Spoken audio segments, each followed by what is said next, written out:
Assalamualaikum warahmatullahi wabarakatuh. Waalaikumsalam. Ila hadrati sayyidina wa habibina wa syafi'ina Muhammadin sallallahu alaihi wasallam wa ila arwahi abaihi wa ikhwanihi minal anbiya'i wal mursalin salawatullahi wa salamuhu alaihi wa alaihim ajma'in wa ala ali kulli wa sahabati wal qarabati wa tabi'in wa tabi'in tabi'in bi ihsanin ila yaumiddin wa ila arwahi walidina wa muallimina wa dhawil huquqi alaina ajma'in wa khususan ila hadrati Syekh Abdul Ghani Yahya wa Syekh Umar Yusuf bisiril Fatihah.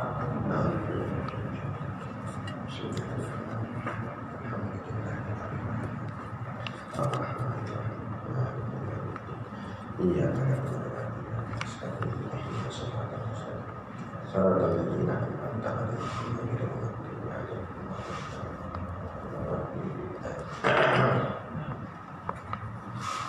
Bismillahirrahmanirrahim. Alhamdulillahi rabbil alamin wassalatu wassalamu ala asyrafil anbiya'i wal mursalin sayyidina Muhammadin wa ala alihi wa sahbihi ajma'in. Subhanaka la ilma lana illa ma 'allamtana innaka antal alimul hakim. Rabbi shrah li sadri wa yassir li amri wahlul 'uqdatam min lisani yafqahu qawli wa la haula wa la quwwata illa billahil aliyyil azim. Amma ba'd.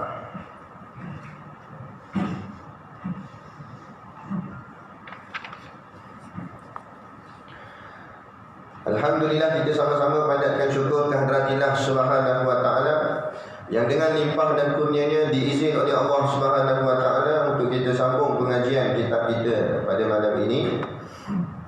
Dan kita mengucapkan rasa syukur kita pada Allah kerana Allah selalu meletakkan kita berada di tempat-tempat yang mulia seperti majlis ilmu ini.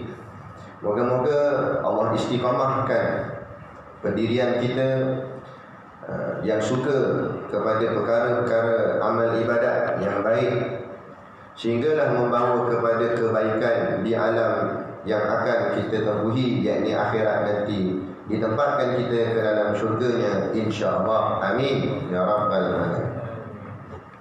Yang saya hormati pengerusi masjid dan seluruh saf kepimpinannya, para imam, para bilal, Dr. Syiah yang tak dapat kita nak sebutkan namanya satu persatu, yang amat-amat disanjungi para asatizah, alim-alim ulama, tuan-tuan guru, ustaz ataupun ustazah yang mungkin hadir pada malam ini.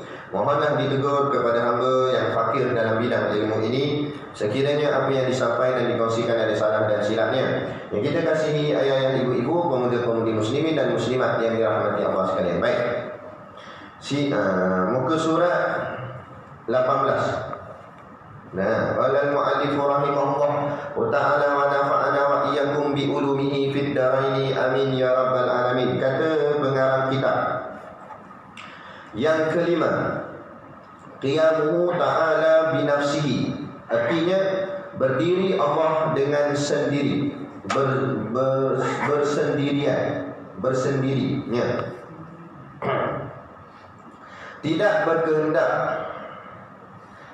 berkehendak kepada tempat berdiri zat, dan tiada berkehendak kepada yang menjadikannya. Maka hakikat ibarat daripada menafikan Allah Ta'ala berkehendak kepada tempat berdiri dan kepada yang menjadikan dia.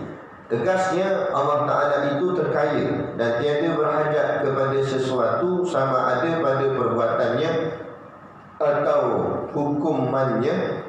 Tetapi Tuhan menjadikan tiap-tiap suatu dan mengadakan undang-undang semuanya untuk faedah dan maslahah yang kembali kepada sekalian makhluk, dan ia menjadikan semata-mata kerana kelebihannya dan belas kasihannya, bukan sekali-kali kerana berhajat kepada faedah.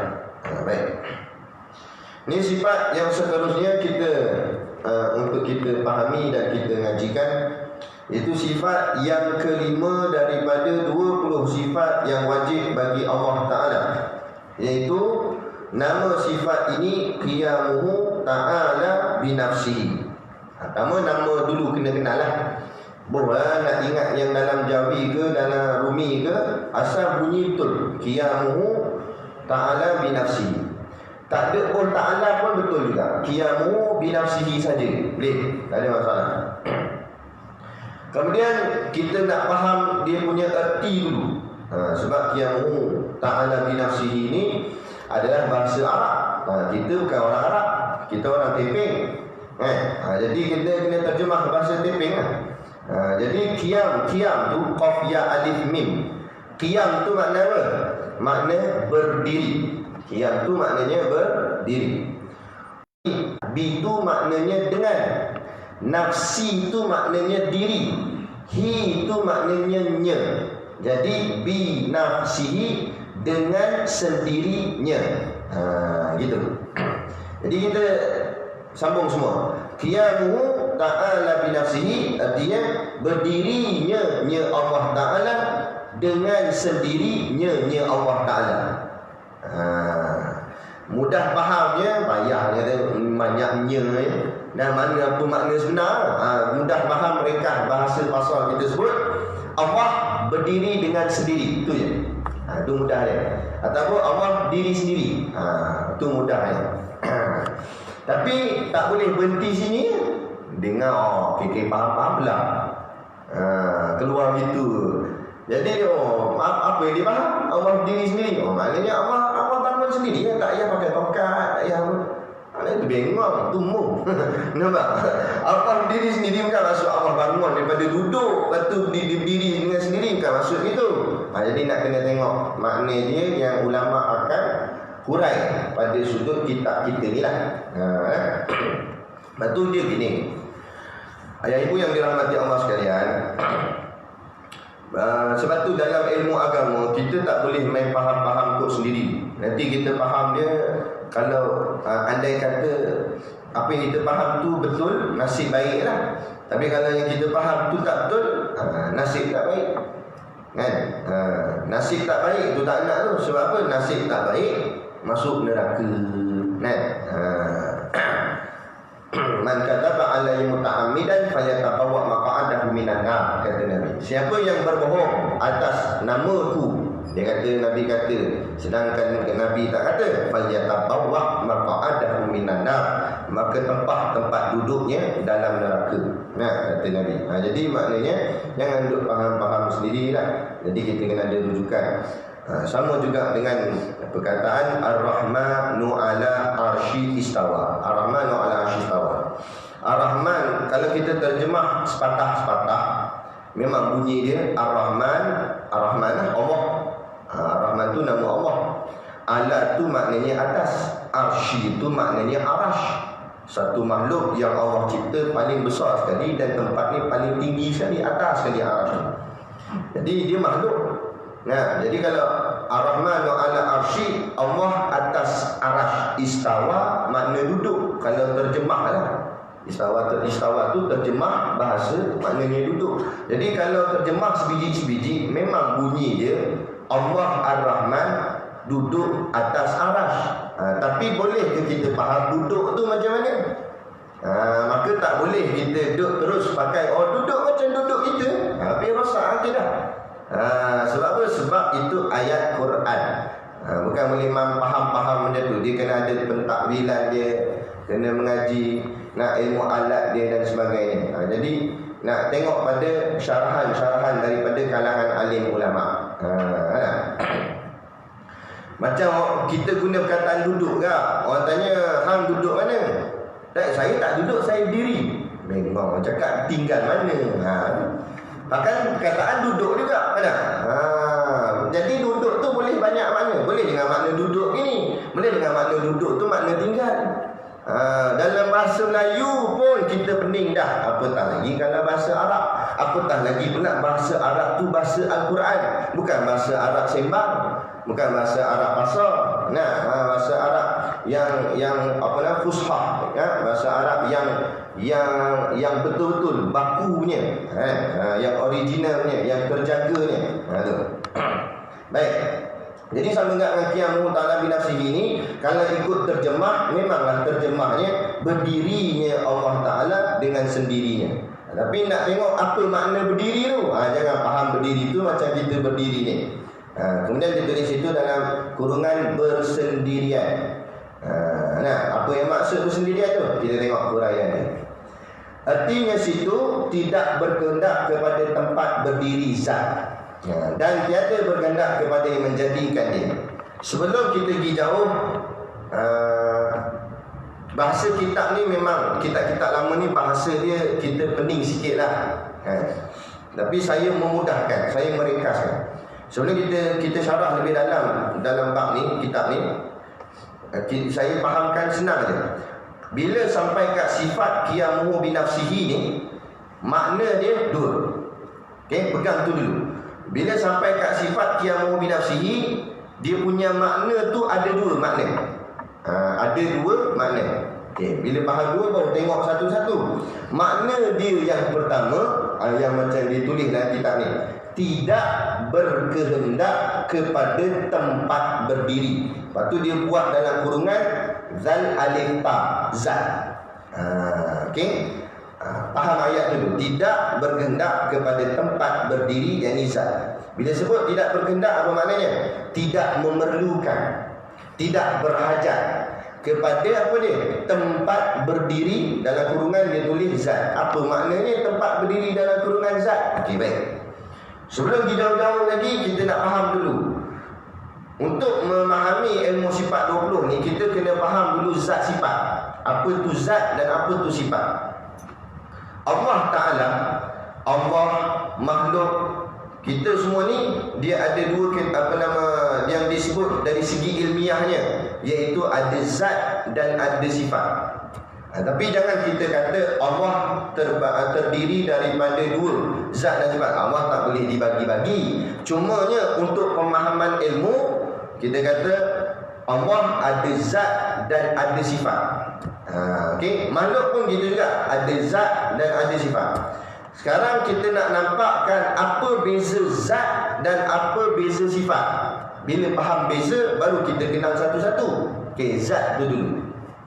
Zat-zat ni benda yang kita benda sesuatu tu. Contoh macam zat marker pen ni diri dia.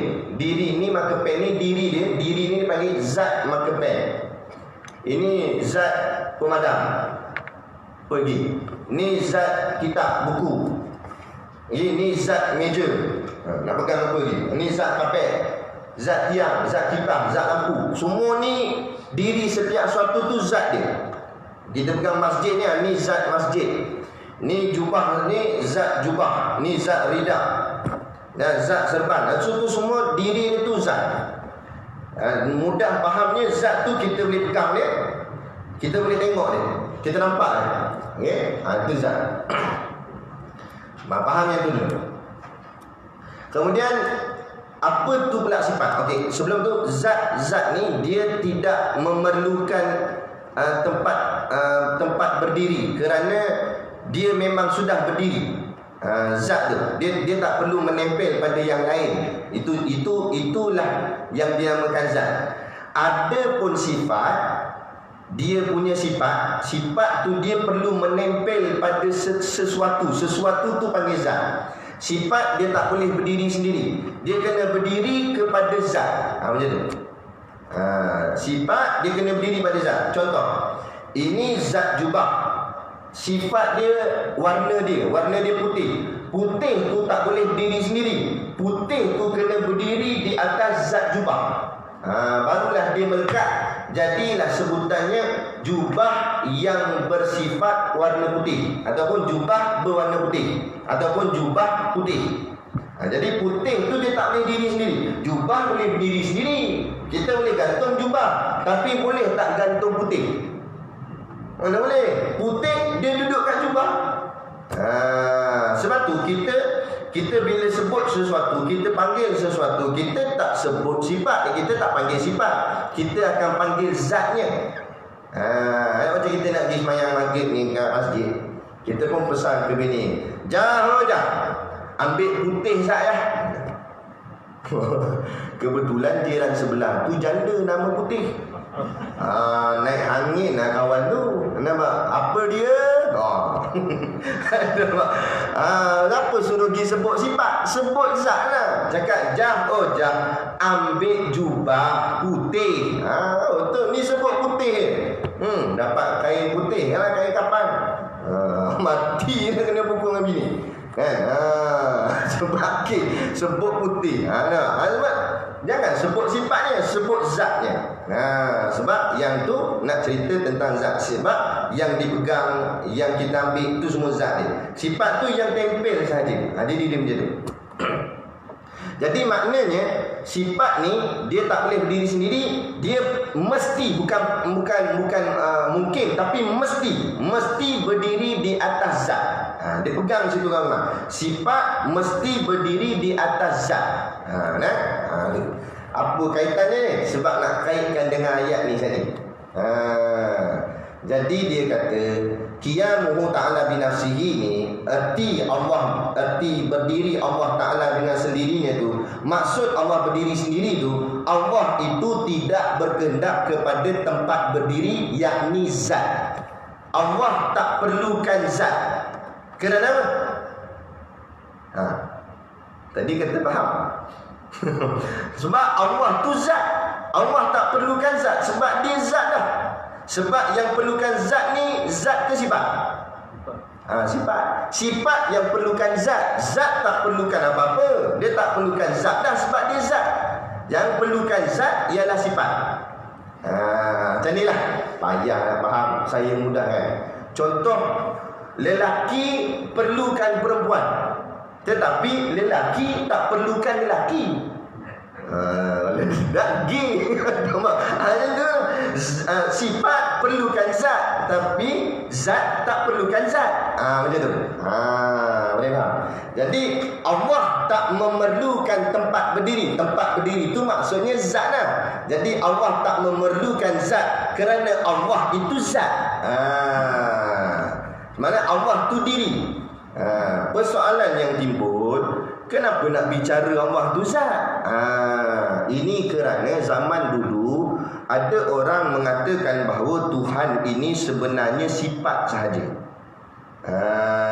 Sebab apa? Sebab dia kaitkan dengan sifat. Contohnya sifat apa dia? Sifat sejuk. Sejuk tu sifat, bukan zat. Sejuk tu sifat. Sifat ni kita tak boleh pegang dia, tapi kita boleh rasa dia. Macam gula kan, gula. Kita pegang gula tu, gula yang kita pegang tu zat gula. Sifat dia apa? Sifat dia manis. Manis tu sifat bagi gula. Tapi kita boleh nampak tak manis? Tak nampak manis. Kalau dia kata nampak, tak lama lah, 2 kali Jumaat mungkin. Mana nampak manis? Kita nak tunjuk manis pun tak boleh nak tunjuk. Yang kita tunjuk tu gula. Manis dia mana? Tapi ada tak manis? Ada. Dan mana manis? Mana guna tahu? Tapi ada lah. Maka dia kaitkan manis tu macam Tuhan. Mu yakin nak Allah ada? Ada. Tapi nak mana Allah tunjuk lah? Tunjuk aku tak tahu. Tapi Allah ada. Maka ada pandangan orang mengatakan bahawa Allah tu sebenarnya sifat saja. Sebab tu kita tak nampak dia, kita tak boleh tunjuk dia, tapi kita merasa akan dia. Allah tu macam manis, tak boleh dipegang tapi boleh dirasai. Habis masalah. Bukan saya ajar ni pegang yang ini, saya dia cantik sesat tu jadi. Nah, maksud saya apa yang dikatakan tu sesat. Yang dikatakan tu tak betul. Bila tak betul tu yang ulama bawa perkataan qiyamu binafsihi ini nak rad bahawa Allah bukan sifat tapi Allah zat. Bila Allah zat, Allah tak memerlukan tempat berdiri. Kerana yang memerlukan tempat berdiri itu ialah sifat. Boleh tak? Dah tu dah. Makan mi goreng ada. Sikit-sikit jangan banyak sangat kan? Boleh lagi? Boleh sikit je lah. Baik. Itu maksud dia. Jadi maknanya jangan disamakan Tuhan dengan sifat. Ni kan ada kan? Tak payah kata zaman dulu, zaman lah dia kata Tuhan ni sebenarnya gelombang.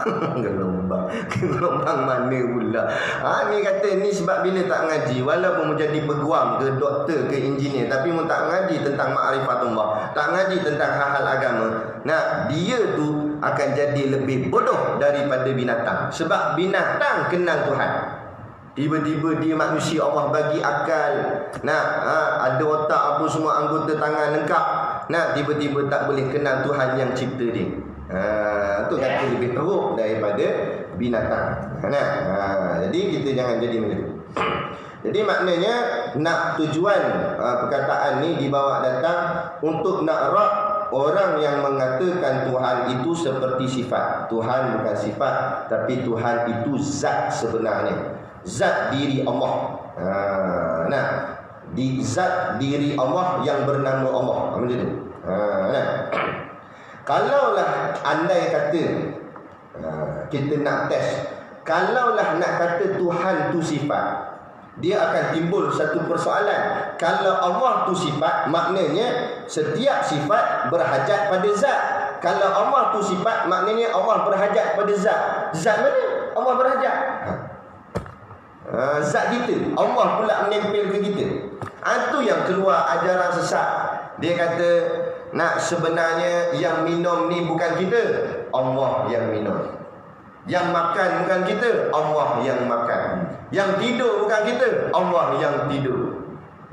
Yang cukup majoriti bukan kita, Allah yang cukup majoriti. Jadi kalau habis pelik-pelik. Jadi sesat habis, wasak habis akidah. Sebab apa? Sebab ni akhirnya dia kata Tuhan berada di dalam diri dia lah, apalah, dia bersatu dengan Tuhan lah, macam tu. Tu yang habis jadi wasak. Dia memang ada dalam kita mengaji ilmu tasawuf dipanggil fanaul fana. Ada satu makam paling tinggi namanya fanaul fana. Tapi itu nak bicara pada orang awam payah. Makam fanaul fana ni dia tak nampak apa dah. Dia cuma nampak semuanya Allah. Tapi nak bicara pada orang awam, dia akan menyebabkan boleh bahaya, mudarat. Dia kena jalan yang betul-betul mengaji saja. Orang bertarikat mengaji duduk di pondok betul-betul di bawah bimbingan guru, insya-Allah. Itu pun kalau Allah bukakan kefahaman pada dia. Kalau tak, itu yang takut-takut boleh jadi gila isim apa sebagainya.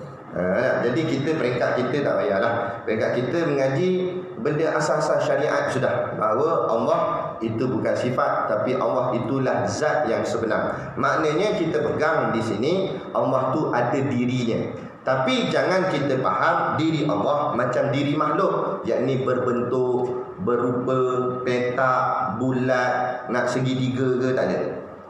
Sebab berbentuk itu sifat makhluk. Kadang-kadang tidak berbentuk pun sifat makhluk juga. Macam udara tidak berbentuk. Adakah Allah macam udara? Tak juga. Rab kita nafikan. Jadi macam mana Allah? Kita yakin Allah ada dirinya, tetapi jangan kita bicarakan bagaimana dirinya. Cukup memadai kita pegang Allah ada dirinya. Tapi macam mana rupa, macam mana diri Allah, tak usah fikir. Sebab akal kita tak mampu. Kata Tok Guru Siddiq Noh, akal kita ni dia macam penimbang. Penimbang dia tengok had dia kan. Kalau penimbang kedai emas, dia boleh timbang barang-barang gram je, emas-emas halus je. Kita pergi panjat atas tu, ranak terus dah penimbang tu. Mana boleh. Kalau penimbang kedai runcit, dia timbang kilo je. Bawang boleh lah timbang. Kita pergi naik atas motor, buat naik atas tu, rosak habis lah. Nampak? Dia ada had dia. Begitu juga akal kita ni, kata Tok Guru, ibarat penimbang. Kita boleh timbang barang yang kita mampu timbang. Yang tak boleh nak timbang, dia ditimbang juga, pecah dia punya pemikiran. Bukan kepala dia pecah, pemikiran pecah. Bila pemikiran pecah, tu yang jadi gila. Elok-elok tidur atas katil lah kali tidur atas rokok. Nampak? Kata. Jadi jangan mikir yang melampau-lampau. Madai kita belajar bahawa Allah ada, wujud dirinya tu ada. Tapi dirinya macam mana? Wallahu a'lam. Selesai sampai situ. Kalau setan kacau kita, kata dia tak puas hati lagi setan. Habis kuliah ni nak tengah ambil wuduk, nak sembahyang isyak lagi, dia celah. Tak dah Allah tu ada, tapi rupa macam mana tak puas ni. Hampir tanya kat ustaz ni, macam mana rupa. Jangan layan. Ucap a'udzubillahi minasyaitonirrajim, aku berlindung kepada Allah daripada syaitan yang kena rejam. Lepas tu buat acah. Kalau ada tempat boleh ludahlah. Tapi kalau tak ada tempat boleh ludah, kata ulama, simbolik saja. Tui gitu. Moh syaitan, dia kata. Jangan kacau aku. Tapi nak cakap moh setan tu, tengok tu takut ada kawan sebelah. Kau asal kata aku setan. Nampak? Siang kawan tu terasa. Apa ni, setan dia akan kacau. Itu kita kena faham. Dulu kita tak ngaji, dia setan prebek merah kuning merah lencana dia. Nah, paku apa tak ada lagi. Tu setan lelaki-lelaki je dekat kelab disko, ajak orang zina, main judi. Sebab tu mudah-mudah terpengaruh. Sebab mudah-mudah je, sebab iman lemah. Tapi bila kita main-main masjid ni, solat jemaah, kuliah apa semua, dia tak main setan-setan prebek. Komand-komand paling rendah sarjan. Nampak? Lepas tu sarjan meja apa semua ni, macam-macam, sarjan kursi apa semua. Jawatan tinggi-tinggi kan. Lagi tinggi kedudukan kita kalau ustaz, tarah ustaz punya iblis. Tok guru, tarah tok guru. Lepas tu kita tak boleh. Ada ulama, walau ulama Quran hadis dalam kepala, jatuh. Nak ikut kafir ke? Hilang habis ayat Quran dia, mana pergi? Sebab ujian.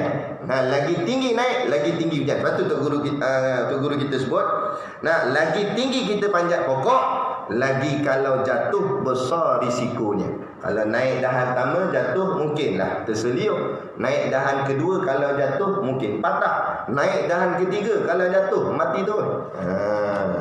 Tu maksud dia. Jadi jangan syok duduk kedudukan atas. Lagi naik kita, lagi berhati-hati.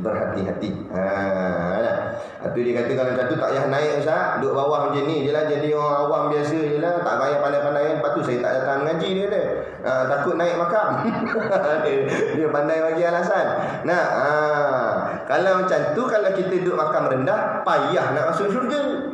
Lambat. Sebab orang yang paling awal boleh masuk syurga dan senang masuk syurga, orang alim, orang warak, orang soleh. Dan kita tak ada bahagian langsung dalam kategori tu. Dan macam mana nak bahagian nak masuk? Jadi nak tak nak, tetap kita kena mujahadah, lawan hawa nafsu, mengaji sampai boleh jadi alim, warak, soleh, tetapi dalam masa yang sama berhati-hati. Gitu. Bukan suruh tinggal. Baik, itu tadi kita cerita tadi itu makna yang pertama. Kemudian kita pergi makna yang kedua. Makna yang kedua, dan dia kata situ, dan tiada berkehendak kepada yang menjadikan dia. Okey, makna yang pertama tadi jangan keliru. Makna yang pertama tadi menafikan Allah itu bukan sifat. Tapi Allah itu zat. Bila Allah zat, Allah tak memerlukan zat. Kedua, maknanya Allah tak memerlukan, tak berhajat, tak berkehendak kepada sesuatu yang lain untuk menjadikan dia. Allah tak perlukan siapa-siapa yang lain untuk nak bagi jadi diri Allah. Dia tu tak ada. Sehinggalah ulama berhati-hati dalam masalah perkataan ini. Macam mana kita nak jawab dari sudut akidah kita? Kita kata Allah tidak dijadikan oleh apa-apa pun, tetapi Allah lah yang menjadikan apa-apa pun. Pegang situ. Jangan tersalah sangka ada orang dia berkata macam mana? Dia kata Allah menjadikan dirinya sendiri. Tak boleh, salah. Sebab kalau Allah menjadikan dirinya sendiri, berarti Allah masih lagi menjadi makhluk. Sebab Allah pun dijadikan oleh siapa? Dirinya sendiri. Allah tak dijadikan, Allah menjadikan. Faham situ betul. Sekali lagi setan akan kacau kita. Betul dah, Allah menjadikan semua, tapi Allah tu siapa bagi jadi? Sekali lagi, ludah kali kedua. Setan lagi. Nampak? Dia gitu, dia akan kacau kita. Kita mengaji ilmu akidah, dia kacau bab akidah. Kita mengaji ilmu fiqh, dia buat kacau fiqh kita. Dengan mengaji ilmu tasawuf, dia kacau tasawuf, dia ikut apa yang kita mengaji. Sebab itulah mengaji macam ni, mengaji pondok atau mengaji kuliah macam ni, mana ada exam. Kalau ada exam ramai tak datang je. Ustaz kata sebelum azan lagi pukul 9, jangan ujian ni, kita ada paper. Jawab dalam masa 1 jam setengah. Buat jenuh. Ada sakit perut. Sakit perut tak masuk dah. Tak ada exam. Tapi sebenarnya ada. Bukan saya buat, Allah sendiri buat. Kita keluar ni daripada majlis ilmu kita ni, kita keluar jalan keluar ni, dah bermula dah ujian yang Allah akan kirim, Allah akan bagi. Ikutlah, lain-lain orang lain-lain. Dia tak ada markah, tak ada apa, lulus gagal saja. Kalau dia boleh lepas ujian tu, dia lulus. Bila lulus, makam dia naik. Kalau dia tak lepas ujian tu, dia gagal. Bila gagal, makamnya jatuh. Macam mana nak tahu kita lulus tak lulus, makam naik tak naik? Tengok, kalaulah diri kita makin dekat pada Allah, itu maknanya kita lulus, makam kita makin naik. Tapi kalau kita makin jauh daripada Allah, makin kurang dekat dengan Allah, ibadat jadi slow, amalan-amalan jadi lemah, itu takut markah kita corot, jadi kurang. Jadi kena perbaiki, istighfar banyak-banyak, mohon ampun kepada Allah Subhanahu Wa Taala, kan? Apa salah silap kita cek balik. Nak niat kita datang mengaji untuk apa? Mengikhlaskan hati dan sebagainya. Gitu. Sebab orang ni macam-macam. Bukan masjid ni lah, tempat lain. Kan? Bukan masjid lama, kan? Masjid tak berapa lama, tempat lain lah. Kadang-kadang ada orang datang kuliah, dia bukan nak mengaji, dia nak dengar ustaz tersilap cakap. Hari tu clear, tak ada apa, dia tak ada modal lah senyap itu. Tiba-tiba pak sekali ustaz, aku kata dah. Yang tu dia besar-besar kan. Nah, 10 tahun ustaz tu mengajar elok semua, dia tak kata apa. Tapi sekali tu kuliah dia, ustaz tu manusia biasa, kadang-kadang tersilap lah. Baca ayat tersilap baris ke apa ke, tengok. Kata, aku kata dah. Habis jadi rosak. Jadi kadang-kadang macam sebab-sebab niat-niat begitulah menyebabkan kita tak boleh jadi mendekatkan diri pada Allah. Jadi bila melangkah kaki ke majlis ilmu, ke masjid dan sebagainya, nak niatkan hati ikhlas betul-betul nak mengaji, menuntut ilmu Allah. Kalau kita dah faham pun, nak ambil barakah, mengulang semula supaya mentahqiqkan lagi kefahaman diri kita. Tak ada masalah. Dia gitu. Maka hakikat maknanya yang sebenar-benarnya, ibarat daripada ibarah ni maknanya yang umpamanya yang dia nak terangkan tadi tu, maknanya daripada menafikan Allah Ta'ala berkehendak kepada tempat. Jadi apa yang dihurai tadi sebenarnya adalah nak menerangkan bahawa Allah tidak berkehendak kepada tempat berdiri. Maksudnya Allah tak bergantung ataupun tak memerlukan sesuatu untuk Allah menempel padanya tadi. Tak berhajat pada satu yang lain. Seperti ada orang kata Allah ni sunyi, sorang dia, jadi Allah ciptalah makhluk, baru ada geng nak sembang. Rosak akidah cakap itu. Kalau begitulah Allah, maknanya Allah memerlukan kita. Allah berhajat pada kita. Mana bila kita tak ada, Allah susah. Allah tak pernah susah. Kita ada ke kita tak ada ke, Allah tak ada masalah. Seluruh manusia sejak daripada zaman Nabi Adam sampailah orang manusia paling last sekali lahir, semua pakat tak nak ikut Allah, tak nak sembahyang, tak nak ikut Islam, tak nak berjuang, sikit pun tak mengurangkan martabat kemuliaan Allah, sikit saja. Dan muat neraka Allah yang seluas-luasnya. Tak ada masalah. Berapa ramai tak nak ikut Islam, nak lawan Allah, silakan. Tapi tanggunglah akibatnya. Itu dia. Jadi Allah tak berhajat pada tempat berdiri dan kepada yang menjadikan dia, tegasnya. Dan Allah tak memerlukan siapa-siapa untuk jadikan dirinya. Tegasnya dia kata Allah Ta'ala itu terkaya. Apa makna terkaya? Kaya-kaya ni bukan makna kaya duit banyak macam dinisbahkan pada makhluk manusia ni. Bila sebut kaya, orang banyak duit lah kita kata, itu makhluk. Bila sebut Allah terkaya, makna terkaya tu tak memerlukan apa-apa. Itulah kaya yang sebenar. Tu orang kaya, kereta banyak, rumah banyak. Istilah sebenar, kalau ikut hakikat, belum kaya, masih lagi miskin. Sebab kalau kaya, dia tak perlukan apa-apa. Rumah pun tak perlu, kereta tak perlu, apa pun tak perlu, duit pun dia tak perlu, baru kaya. Nak macam orang gila, tu baru kaya. Dia tak perlu, tapi semua dia ada. Semua kedai dia. Datang masuk dalam makan, orang bagi makan free saja semua. Nah, tempat tidur semua ni tempat tidur dia. Ikut suka dia nak tidur mana. Tu betul. Nah, tu betul. Nah, tapi yang terkaya sebenarnya Allah. Allah tak perlukan apa-apa. Allah tak perlukan kita, tak perlukan apa pun. Dan tu kenapa kita jadi? Sekejap lagi dia cerita. Dan tiada berhajat kepada sesuatu sama ada pada perbuatannya atau hukumannya. Allah tak berhajat. Maksudnya dengan kata lain, kata ulama, berelat. Elat ni maksudnya sebab. Allah buat satu tidak bersebab. Pegang situ kemak-kemak. Allah buat apa pun ni tidak dengan sebab. Tapi makhluk buat apa pun dengan sebab. Kita buat ni sebab ni, buat ni sebab tu. Kan? Sebab apa kahwin? Nak boleh anak? Jadi ada sebab. Kenapa? Sebab apa beli kereta? Nak jalan jauh, takkan jalan kaki, sakit kaki, dia kata. Jadi ada sebab. Sebab apa makan? Lapar. Nah, jadi semuanya ada sebab manusia buat ni. Adapun Allah Ta'ala buat semua ni tidak bersebab. Lepas tu Allah buat sukati dia. Semata-mata kehendak dia. Dia nak buat, nak jadi.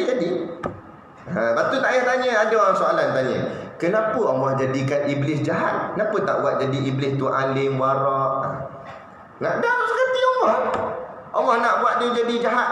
Allah nak buat dia jadi jahat, jadi jahat. Kalau Allah nak buat malaikat jadi jahat, iblis jadi baik, hak Allah.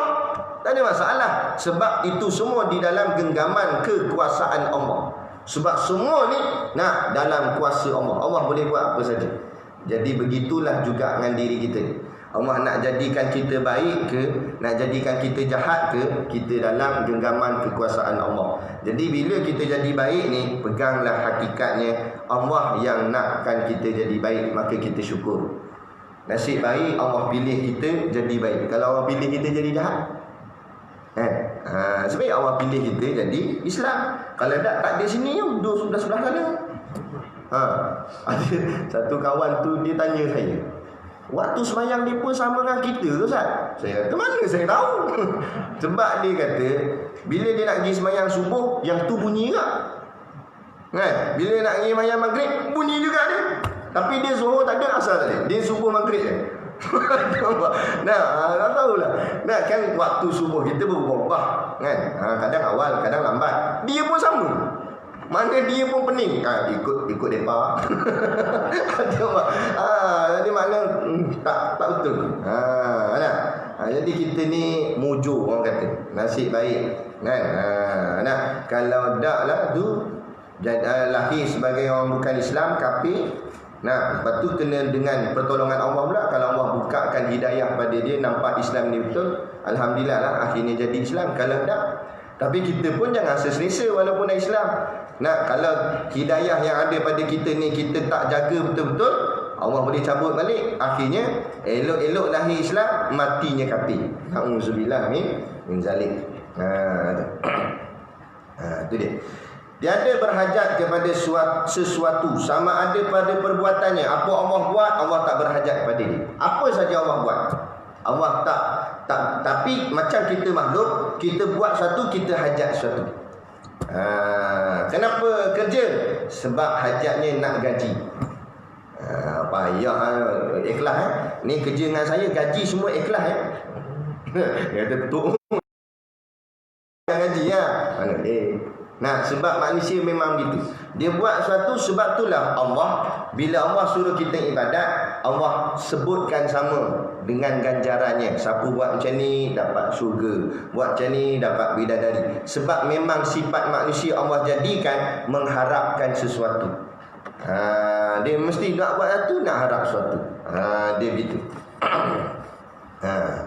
Jadi itu. Tapi Allah buat satu, tak ada apa, tak ada harap apa, tak ada hajat apa. Atau hukumannya. Hukum tu maksudnya ketetapan. Apa yang Allah tetapkan tu semuanya berbalik pada kita je. Allah tak ambil faedah pun. Allah suruh laksana hudud. Sebab Allah nak selamat ke apa? Bukan Allah memang selamat dah. Kita, Allah suruh laksana hudud tu supaya kita selamat. Bukan Allah tak ada kena-mengena. Jadi apa yang Allah suruh, Allah tetapkan, faedah dia balik ke kita. tapi kita degil, keras kepala, tak nak buat. Nah, Allah dah suruh tapi tak nak buat, tak dapat faedah. Gitu.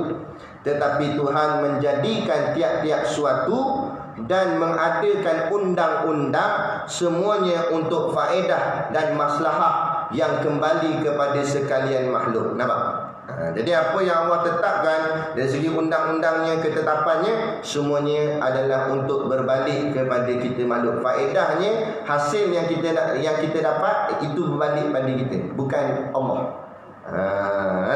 Kita sembahyang memang untuk Allah, tapi pahalanya dapat kat kita. Dia bukan dapat ke Allah. Allah tak memerlukan pahala pun. Pahala dosa Allah tak perlukan, kita kan. Kita yang perlukan pahala, perlukan syurga dan sebagainya. Dia gitu. Dan ia menjadikan semata-mata kerana kelebihannya. Jadi Allah jadikan semua ni semata-mata kerana kelebihan Allah.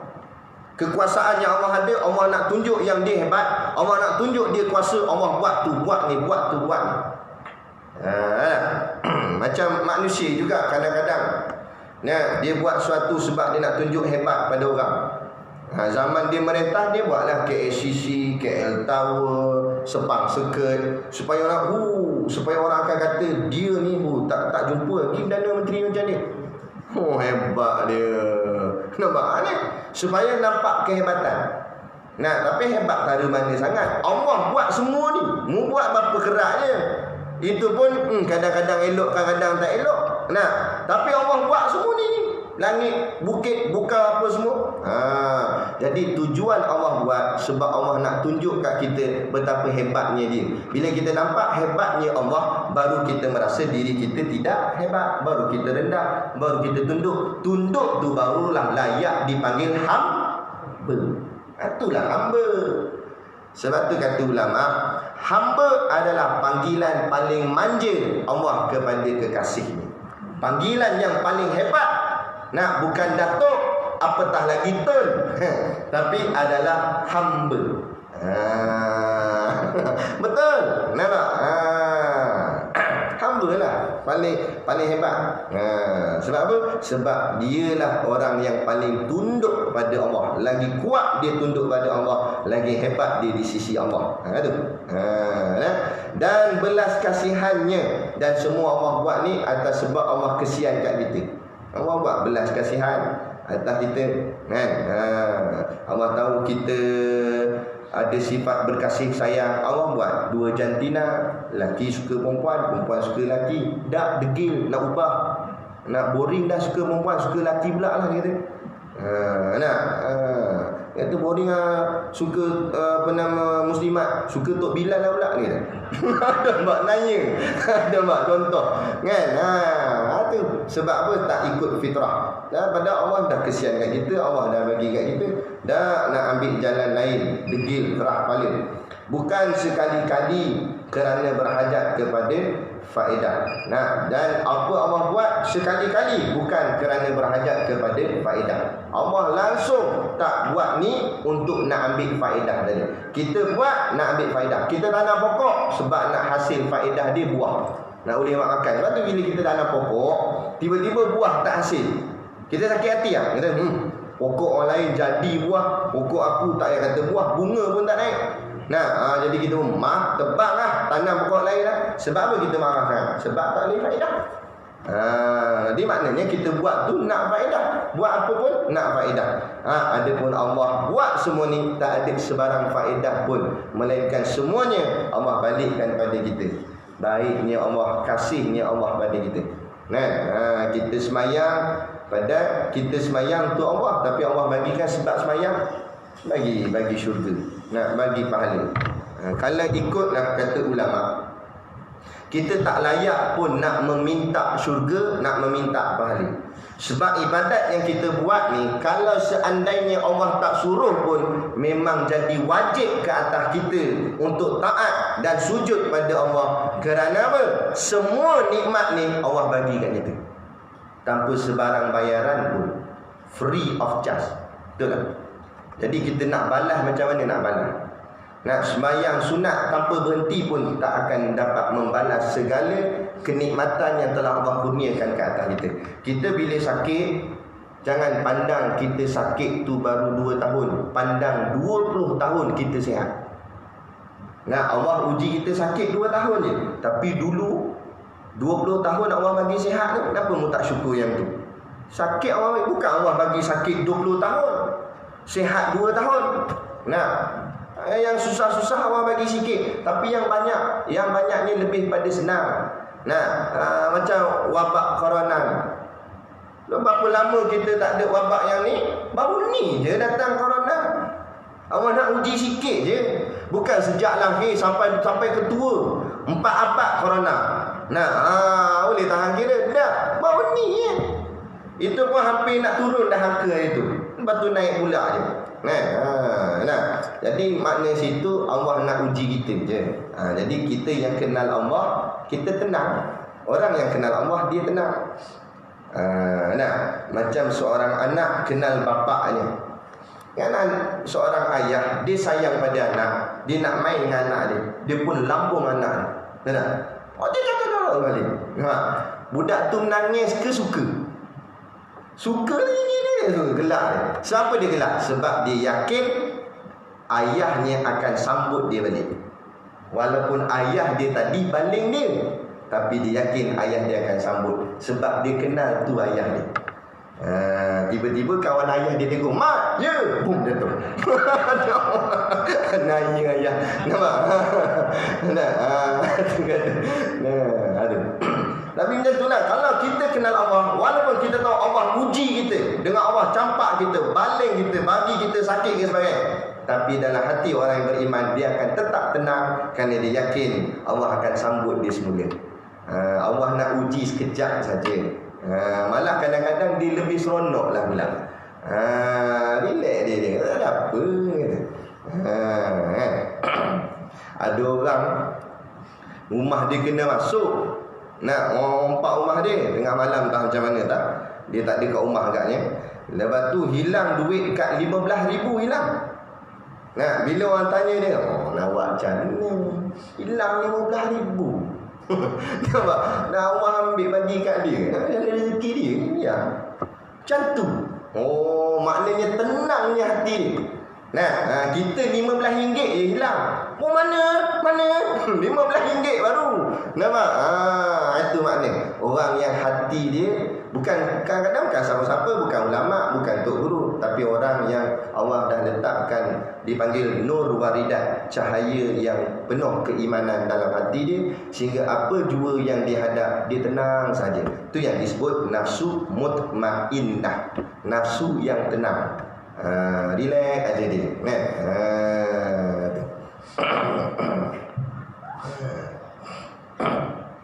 Habis berhenti hari tu dah bunyi dah tik-tik tadi kan.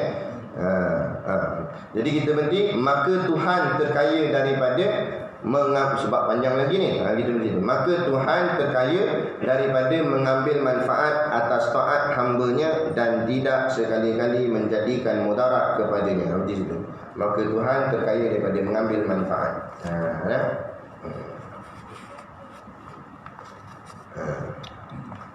Jadi macam biasalah, kat depan sana tu ada produk perniagaan. Jadi kalau orang tu hati dia tenang-tenang, dia bagi duit, bagi je. Beli banyak sikit. Ada tak? InsyaAllah moga-moga apa yang kita mengajikan pada malam ni, Allah kurniakanlah kefahaman. Tapi bukan hanya faham dengan faham masuk kepala saja, tapi dia bersinar kepada tangan dan anggota yang lain, sehingga kita mampu mengamalkan apa yang kita pelajarikan. Moga-moga kita dapat beramal bersama, dan dengan amalan itulah Allah kasih atas kita, dengan kasih itulah Allah tempatkan kita di dalam syurga-Nya yang hakiki, insya-Allah. Jadi cukup sekadar itu pada malam ni. Saya mohon maaf sekiranya terkasar bahasa atau mengguris hati mana-mana pihak. Wabillahi taufiq wal hidayah. Assalamualaikum warahmatullahi wabarakatuh. A'udzubillahi minasyaitonir rajim. Bismillahirrahmanirrahim. Alhamdulillahi Rabbil Alamin. Wassalatu wassalamu ala ashrafil anbiya wal mursalin Sayyidina Muhammad wa ala alihi wa sahbihi ajma'in. Allahumma taqabbal minna salatana wa du'aana innaka antas sami'ul alim wa tub alaina innaka antat tawwabur rahim. Allahumma ja'al dinana dinan nabi Muhammadin sallallahu alaihi wasallam wa islamana islamal muslimin wa imanana imanal mu'minin wa salatana salatal khashiin wa a'malana a'malas salihin wa niyatana niyatal mukhlisin wa dhunubana ya Allah dhunubal mustaghfirin wa hayatana hayatal ulama wa mautana bimautis syuhada wa dikenal jannata ma'al anbiya'i alaihimus salatu wassalam. Rabbana atina fid dunya hasanah wa fil akhirati hasanah wa qina adzaban nar wa qina adzaban nar wa qina adzaban nar. Wa sallallahu ala khairi khalqihi sayyidina Muhammad wa ala alihi wa sahbihi wa sallam. Subhana rabbika rabbil izzati amma yasifun. Assalamun ala mursalin walhamdulillahi rabbil alamin. Amin ya rabbal alamin. Taqabbalallahu minna wa minkum. Takbir.